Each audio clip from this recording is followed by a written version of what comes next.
বিশ্ব বসতি দিবস 2025 উপলক্ষে নারায়ণগঞ্জ জেলা প্রশাসকের সম্মেলন কক্ষে 6 অক্টোবর সকালে আলোচনা সভার আয়োজন করে জেলা প্রশাসন ও গণপূর্ত বিভাগ। আলোচনা সভায় সভাপতিত্ব করেন জেলা প্রশাসক মোহাম্মদ জাহিদুল ইসলাম মিয়া। উপস্থিত ছিলেন প্রশাসনের ঊর্ধ্বতন কর্মকর্তাবৃন্দ।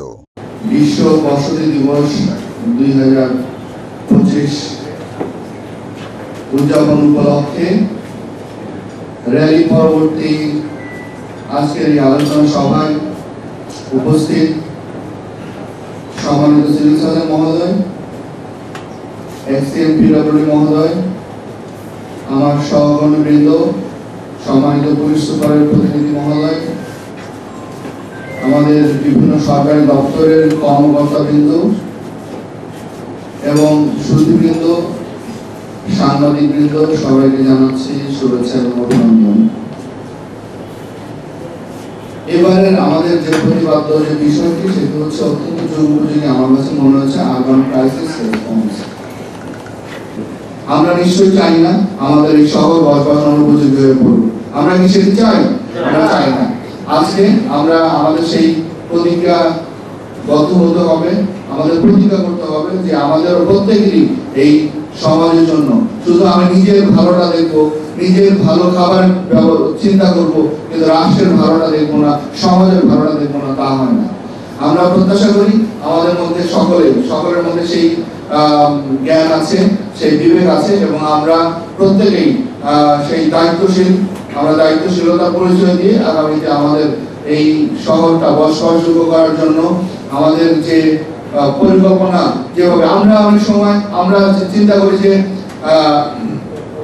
আমার তো টাকা আছে, আমি কেন ছাড়বো রাস্তা, আমি আমি আমি আমার রাস্তা জায়গায় আমি বিল্ডিং করবো, আমি রাস্তা ছাড়তে চাই না। শিক্ষার সাথে আসলে সম্পর্ক নাই, তার মধ্যে সেই উদারতার জায়গাটাই নেই, সে ছাড়তে চায় না। সেটা তার এমন অনেক বাড়ি আছে যেখানে লাশ বের করা যায় না, এমন অনেকে বাড়ি করেছে। এটা কি ধরনের কথা? কিন্তু ছাড়বে না। সে মনে করেছে যে এখানে বাড়ি হলে তার সমস্ত সুখ, সমস্ত তৃপ্তি। কিন্তু আমরা কতদিন এই বাড়িতে কতদিন থাকতে পারে মানুষের বাড়ি করে কতদিন সে বাড়িতে থাকতে পারে বলেন? পৃথিবীতে অনেক মানুষ অনেক সুন্দর সুন্দর বাড়ি করেছে, কতদিন থাকতে পেরেছে এটা একটু দেখতে হবে। আমরা সেই পৃথিবীতে প্রাসাদ দেখেছি, সেই ভার্সাই নগরীতে লুইস দ্য 14 ওই প্রাসাদ।